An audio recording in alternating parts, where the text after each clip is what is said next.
I would say it's good to see you, but it's always good to see you, and I see you all the time here, and that's honestly one of the things I'm going to miss most about not doing the show anymore. But what are some of the things that you have in your mind is the things that bring you most enjoyment about doing the night show with the band?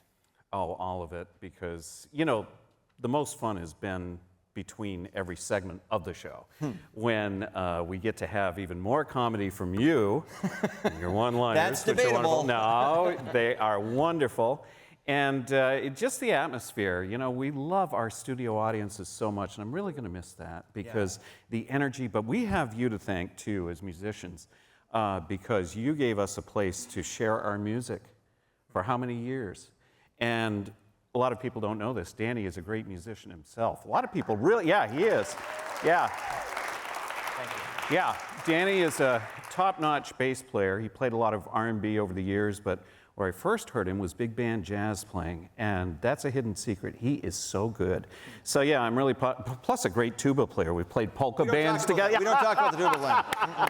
Why, because you're a big blowhard or something? Or, no, sorry. And I want to mention too, like playing in high school, I played with Mike Borgia, who was on drums, with Brian Nadeau in the Nite Show band, and Bob Roman on bass was my first bass guitar teacher, and the amount of talent you have in that band, yourself obviously included, a big part of that is not lost on me. I remember asking Mike 15 some odd years ago, can you throw together a band, we're bringing the show back, and I really thought it would be like high school friends. And when he told me who was in it, I think I said a couple of cuss words because I couldn't believe that you guys all wanted to do this, and now 15 years later, here we are, and I've said this before. We have one of the greatest bands in late night television here in Bangor, Maine. Yeah, we do. I will swear to that every day. Thank you. You guys have done sketches over the years. Do any stick out at you that are maybe things you prefer not to talk about? No, I'd love to talk about the time I opened the outhouse door and we saw Brian Cattell in there sending a nice little piece of artwork over to T2R8. In the nice little room there he was in, sending a fax, shall we say. Yeah, that was a great skit, by the way. We were that was at a lot campground, and where was the Alton, campground? wasn't it? No, Bradford?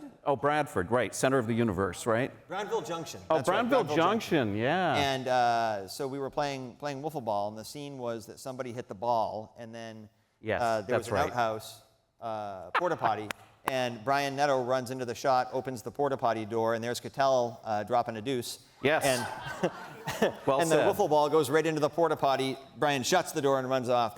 I think there's no better scene that kind of spells out the immaturity that we have for fun on this show. And but when you see it, it's so real. Yeah. You know, it's just wonderful. You could almost smell it, you know. Anyway, but that is one of my fondest memories of our wonderful skits we've done. The other memory, we did a skit back a ways where we were all out on a baseball field, and you know, I'm just a real athlete.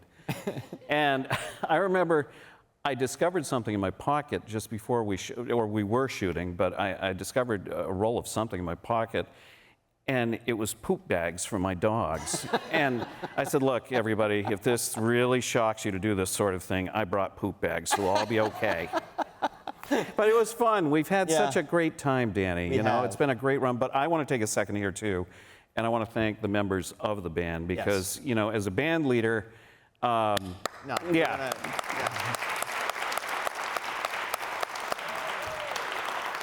a band leader, you know, band leaders, if they really care, which I do, I'm passionate about everything, they have to put up with me because I really want the best it can be.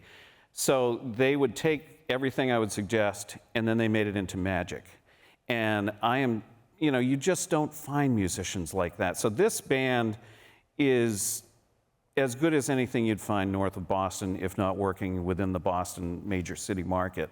They're all great musicians on their own. They all work on their own independently too, and sometimes we get lucky and we all get to group together and play together. We're hoping after the show ends that we're going to be okay, that we'll get some gigs and Just play come by out. the living room and let that be the living room. Yeah. Well, we'll have an applause sign for you, and you can do a show from there. I need that. So we put together a little compilation of some of the highlights of the band over the last 15 years, and let's just take a look at that. I listen to Miles and I think of you. Play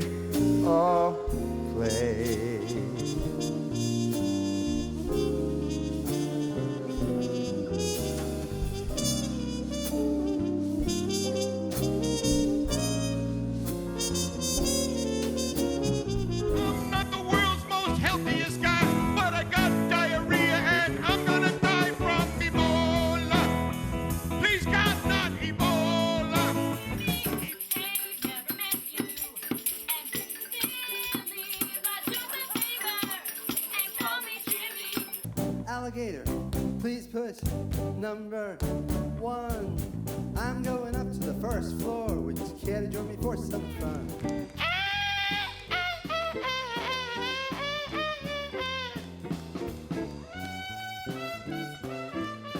Just when I thought I'd had enough and all my tears were shed.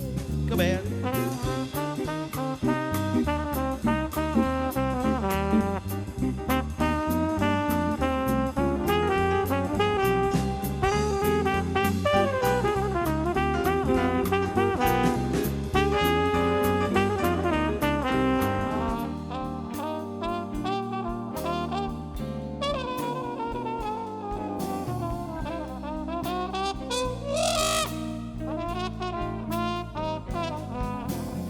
Baby, please come home.